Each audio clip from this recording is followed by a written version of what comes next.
wouldn't be the last the decision Parliament should have taken or should take at this moment. Yes. That is why Parliament as an institution is an independent arm of government that takes resolutions, which resolutions must be implemented by government. Well, but the executive says they can ignore you. Now, if the government ignores the resolutions of Parliament, the president's sentiment, he can ignore you. But you know the challenge is, and I feel perturbed and sickened as an individual. It seems we are creating a conflict between Parliament and executive, and yet we need to work together. It's not a matter of defying him. He's the chairman of NRM. Parliament is not NRM. Go on. Parliament is a Parliament of Uganda. Parliament is not FDC. It's not UPC. It is a Parliament of Uganda comprising NRM members, DP members, and so on. But it is a Parliament of Uganda. And all I know about my chairman is that he's the president of Uganda and is the chairman probably of the cabinet. Yes. Then he is the chairman. He actually is the head of the cabinet. Yes. And he is the chairman of NRM caucus. Yes. Where the issues to do with caucus are discussed and must stop there. If they are to come to the house, they come in a different form. So if you say we had to consult him on these issues, I think we are going somewhere, we are somehow trying to cause friction for nothing. Of course, we've seen caucuses within caucus. At first he used to call all of you, then he began to distrust you. Now he calls 2018 and so on and so forth. My brother, you talked of the president ignoring Parliament. Yes. I don't believe that President Museveni can do this. So you don't think so? Yeah, because he knows the constitution, he knows the law. He's a Democrat himself. God. So to say that he can afford ignoring Parliament, I don't believe this is his statement. And if he was to ignore Parliament, then he wouldn't say, I will call my members. He would automatically do whatever he wants to do without calling that. But the fact that he said, no, I'll call them, this at least shows that he respects Parliament. Right. And I agree with the Honorable Seninde that you talked about the censure motion. The censure motion.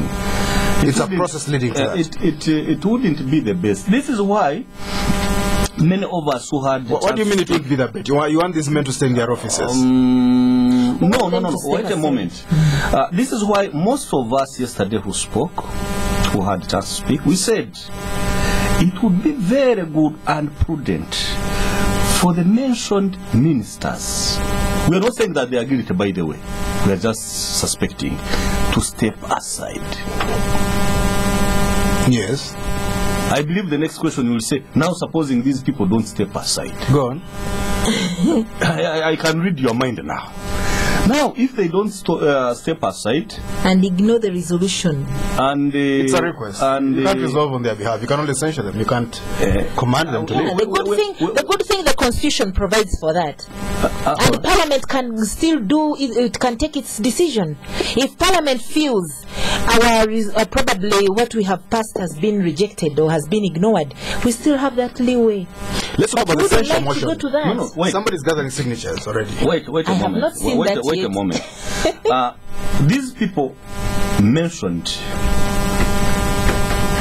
have options before come to censure. Yes. One, they can say, if they're Democrats, that is, and they're people and patriotic, they say, yes, we believe we are innocent, we're stepping aside. Well, two of them have stepped aside on another case. On another case. Likewise, I believe they will do on this one. Now, if they do this, then investigations will go on. Like we put a committee in place. Number two, if they don't do it, the appointing authority has the power to say, you people, you are mentioned, and whether you are guilty or you are innocent, I cannot tell. But to allow investigations to go on smoothly, step aside.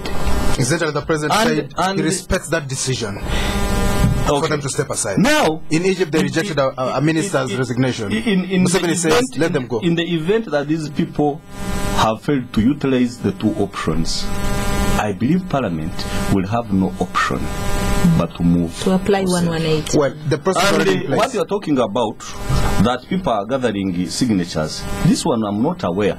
Except what I heard, anyway, this could be speculation, that there is a notice. That there is a notice. Yeah, notice was given to the clerk yesterday. That's what I heard, but I don't want to discuss that. Okay. Because these are strategies of parliament. You see what we are doing, we must be strategic. Yes. We are giving this option, we are giving the other option, then if it fails, we go to. But really, I call upon these people to see that we don't need this embarrassment. Yes. We don't need it really. Nobody would want it. If people gave in notice to clerk, it is, they are saying, please, we are notifying you that in the event that the two options have failed, we have no option but go for the third option. The Seninde, take us through that process very briefly. After 3 days, I wouldn't want to go into it. I wouldn't want to go into it. What I know, you notify the speaker, you collect the signatures. How you collect the signatures?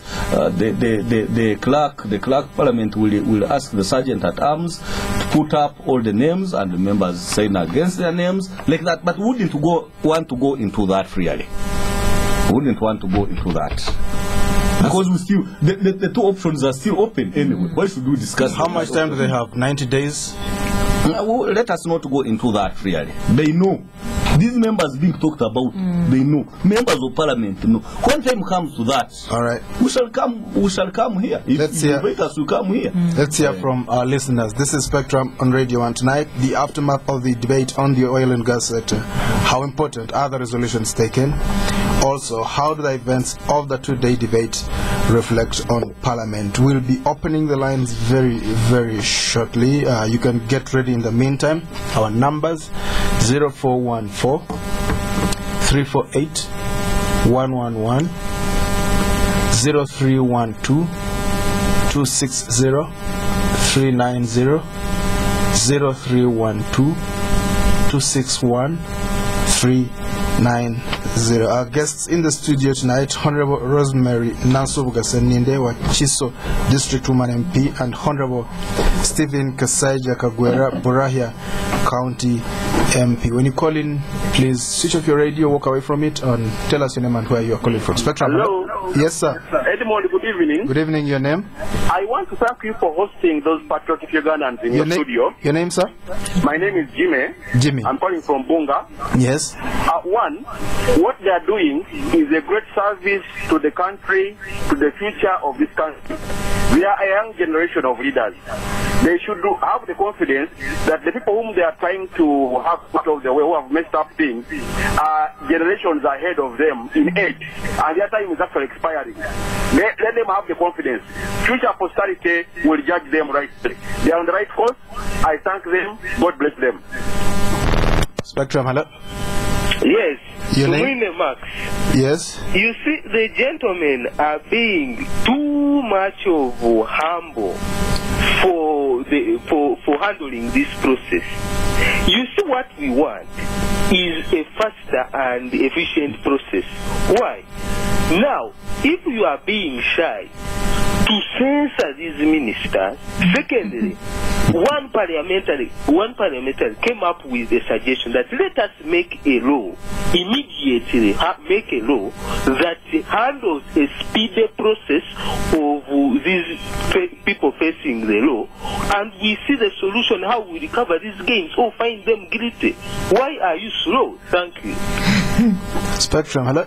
Good evening, Edmond. Good evening, your name? I'm calling from thank you for hosting the MPs. Mine is going to be very brief this time round. I have no problem with the MPs executing their duty, but according to my own research, I see people, the way they are attacking Mama Mbabazi, they are attacking Sam Kutesa, as if they are biased, because the way they are talking, why is Mama Mbabazi, why is Sam Kutesa? So to me, if they would do that thing professionally, but to me I would prefer a judiciary court as the one of Sebutinde, but the MPs, I don't trust some of the MPs. Thank you. Spectrum, hello? Hello, sir. Thank you very much for inviting our patriots to the studio. Your name, sir? My name is Charles from Kevando. I'm really happy about their suggestion that they should appoint an ad hoc committee to handle the investigation.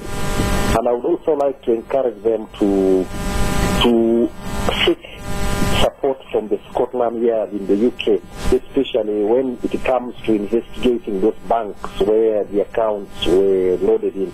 Because if they use the Uganda police, they will not be able to achieve anything. And then lastly, I'm a bit confused about when the oil in Uganda was discovered. Because there is evidence in the archives of the colonial period that oil was discovered as early as 1926. That's true. And this is the information that the Obote government used for developing that policy in 1985, the oil policy. So those who are saying that the oil was discovered by this government are just telling lies. Oil was discovered long ago during the colonial period. That's why that policy was made in 1983, 1984, and then recorded in 1985. So I think we need to be very clear about this. Thank you. Thank you very much indeed for that clarification. Spectrum, hello. Hello. Yes, good evening. Good evening. You're live on Spectrum. Your name? Yeah, I'm called Rose. I would like to thank the two MPs who are the studio. Can you tell us your name, please? I'm called Rose. Rose, go on. I want to congratulate my friend on left, Seninde Rosemary. I was very happy yesterday when I watched her over UBC, all that she did, and now she's addressing the nation on this radio station. I think it's high time women like her get on the board and settle Uganda, and I wish only she campaigned for the presidency of this nation. Please, Rosemary, I encourage you to stand and get to seek and fight for our nation. People are corrupt, but we need women like you. Thank you. Spectrum, hello. Hello. Spectrum, hello. Hello. Hello. Yes. Good evening, sir. Good evening, sir. Your name? My name is Paul Mugamba. I'm calling from Buzera. Yes. Now, I would like to thank those honorable members of the parliament. Can you switch off your radio, walk away from it? Okay.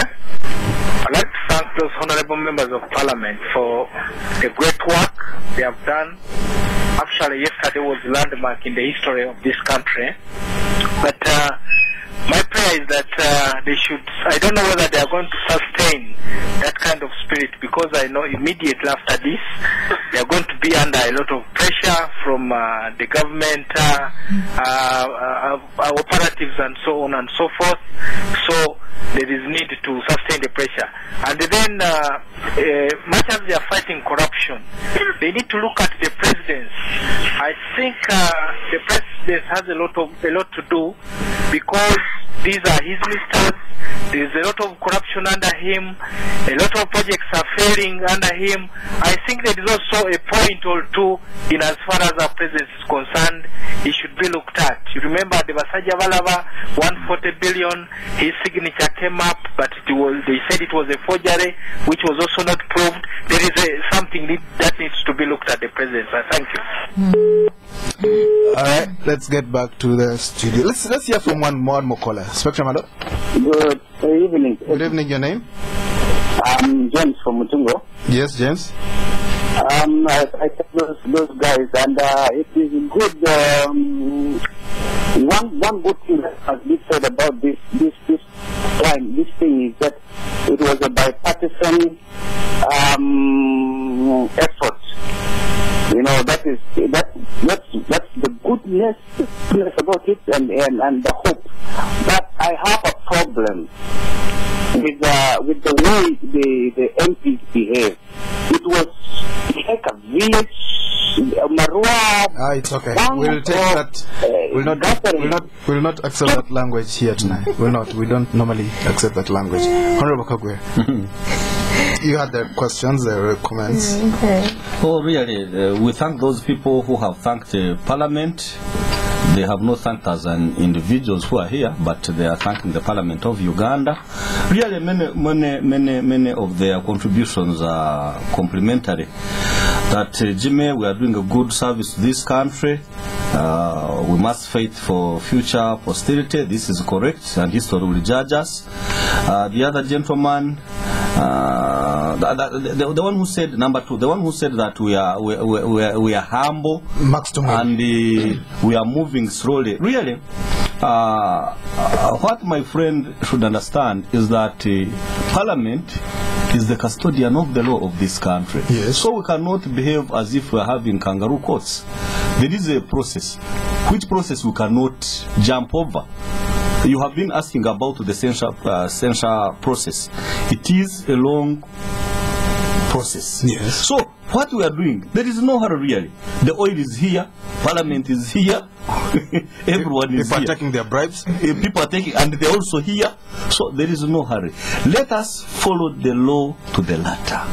All right. So he shouldn't get worried. Actually, I thought he was going to commend Parliament, because yesterday we resolved to have an ad hoc committee. It is already in place and it has started doing the work. And the issues we talked about, the censure, I understand what I've heard from people that already notice Has been given, was given to the club. that in case the two options fail, the members are ready to move. That's so really 3 days. In a record time. Yes. Of 2 days. Go on. So, and maybe before he leaves that point, I just want to add on just to, as emphasis. Listeners should also appreciate the fact that even when the Speaker of Parliament had somehow wanted to wait for Parliament to come on the 25th and then we can look at these issues, members of Parliament pushed very hard and put pressure on the Speaker. So this is how it shows how Parliament is working, not in a slow motion, but we are working so hard, and because we really want to push and fight corruption. You want to cool down? We don't think we should simply cool down. Why cool down? Might. What I want to say is that as you might have coffee with some officials the way I see this Parliament and the way I feel in me, the fire is still there. As a person, it's not about fire, but it is about the spirit that I have in this cause. It's a burning spirit. Yes. Burning like a for fire. the good of it's not going to be Uganda. quenched. You don't think you'll change. 6 weeks later, you won't be a different person. No, I don't intend You can see, my brother, how people gathered the signatures for the Speaker. 190. 190 within a very short time. And yet only 120, about 120. Actually, for me, that time I was out of this country. I was in Japan. Yes. And the friends were communicating. I was reading all these newspapers. I thought the thing would take almost a month. But on coming back here, people are saying, come to Parliament. The Speaker has accepted. Really, I think Parliament is moving on. The population only needs to support Parliament. The third person talked about appointing Seninde style. But really, I believe what Parliament is doing it in good faith. I don't see any bias. Actually, whoever watched what went on in Parliament yesterday, there was no bias at all. And maybe what I can add on that, Ugandans should not forget that the Judicial Commission or Committee is appointed by government. Yes. And it is the government we are now questioning. Oh, you don't trust them to appoint a commission? No, not that. What I want Ugandans to understand is that when we talk about a Judicial Committee, this committee will definitely be appointed by government. And who is the government? Honorable Mambabazi is the lead of government business. Which means he's the one to appoint these people. And when he appoints the committee, and yet he's the suspect, then where do you gain the confidence? Parliament, one of our duties is oversight. Yes. So we cannot relinquish our oversight role to government, to the executive. Actually, we are working on behalf of the many Ugandans. To say, check the powers of the executive. Now, if you abscond our duty and say, you people, we are questioning you, and you should be the people to look into what you have done, then what is that? Honorable Seninde, should we have Scotland Yard? Well, I think once the committee is in place and it starts its work, I would like to assure Ugandans that there will not be any stone left unturned. We want everywhere. I believe the committee will use all possible opportunities, even if it means using the Scotland Yard. Everywhere. They could have the Scotland Yard at some stage. Yeah, you're not ruling it out. I believe there is no need of putting it aside if we believe that it will be of use in helping this committee get the actual information. Will you stand for president like your namesake said? Well, I must say I thank everybody. I thank all Ugandans that have appreciated what we have actually tried to do. It's not an easy thing. We must appreciate that. But of course, we have to do it because we have been elected by Ugandans. They have confidence in us. Ugandans cannot all come to parliament to talk. And they cannot come to parliament to fight for their rights. But we are here as their representatives to do that. Right. And if we don't do it in the way our people entrusted that responsibility, then we shall have cheated them. Right. So as a Ugandan woman, you're going to work dutifully. I'm going to do my part, and I have always done it, and that's why I think the people of Wakiso district have given me opportunity 3 times. Right. So I think we shall push on. And the signatures of the president that keep getting, Paul Mugambe was saying, the president's signatures keep getting forged. What should we do about that? Whoever is forging the signatures. And I think, well, I'm on the Committee of Public Accounts, which is actually investigating these issues.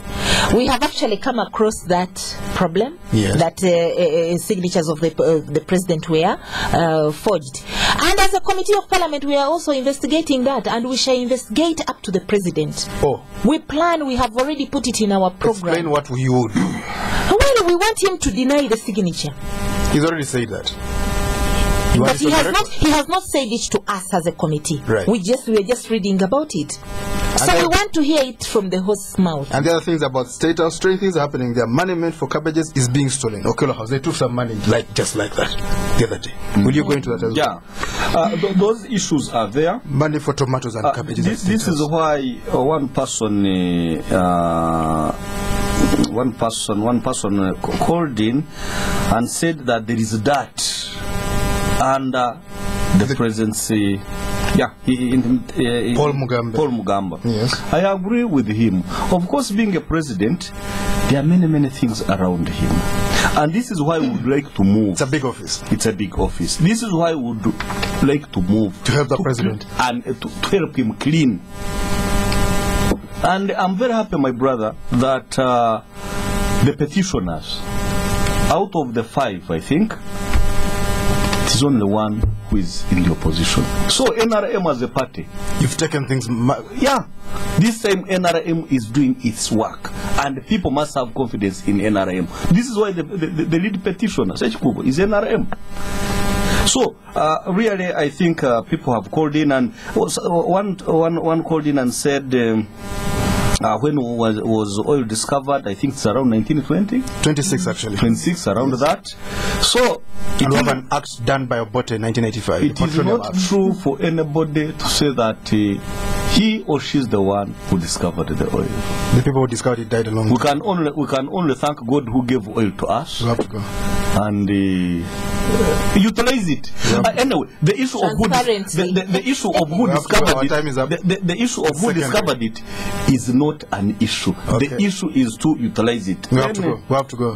Our time is up. Thank you very much, Leader Tia. Guest Honorable Rosemary Seninde, Wakiso District Woman MP. The first African woman president has become a Nobel laureate in a very short time. For information, FYI. Honorable Stephen Kasaija Kagwera, Burahya County MP. Thank you for coming to Spectrum tonight. Thank you for hosting us. I would like also to thank the people of Wakiso District and everybody who has been listening. Thank you so much. Thank you for tuning in. I've been your host, Edmond Kizito. Spectrum will be back tomorrow. Up next, though, is the news in English. Do stay tuned to Radio 1. Let the sunlight in. Good morning.